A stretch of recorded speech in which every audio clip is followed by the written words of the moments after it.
Desidido ang isang delivery rider na ihabla ang 5 nambugbog sa kanya sa isang palengke sa Bulacan. Ayon sa mga pulis, alitan sa parking ang pinagmulan umano ng gulo. Ating saksihan.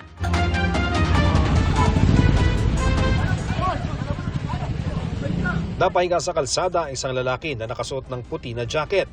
Maya-maya, makikita ang isa pang lalaki na biglang nanapak hanggang sa mapaatras ang nakasuot ng jacket. Pero hindi lang sapak ang inabot ng lalaki. Tinadyakan din siya nito.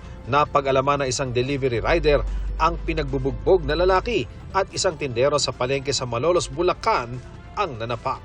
Ayon sa mga otoridad, nagkaroon ng pagtatalo ang rider at mga tindero. Nagkaroon sila ng alitan sa parking dahil ayaw paparkingan ng mga vendors yung parking doon. Hindi raw sila pumayag na pumarada ang rider dahil maharangan ang mga paninda nila.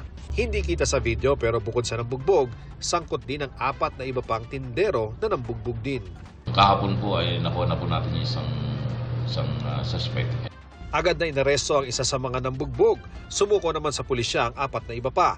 Hindi nagbigay ng pahayag ang mga inireklamo pero ayon sa chairman ng Muslim Consultative Council ng Malolos City at direktor ng Bulacan Muslim Affairs Consultative Council, nagbitaw ng hindi magandang salita ang rider na ikinagalit ng mga nagtitinda.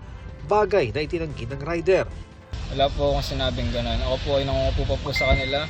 Ako po ay humihingi lang po ng kaperasong parking sa tabi po nila. Desidido siyang ihabla ang mga nanakit sa kanya.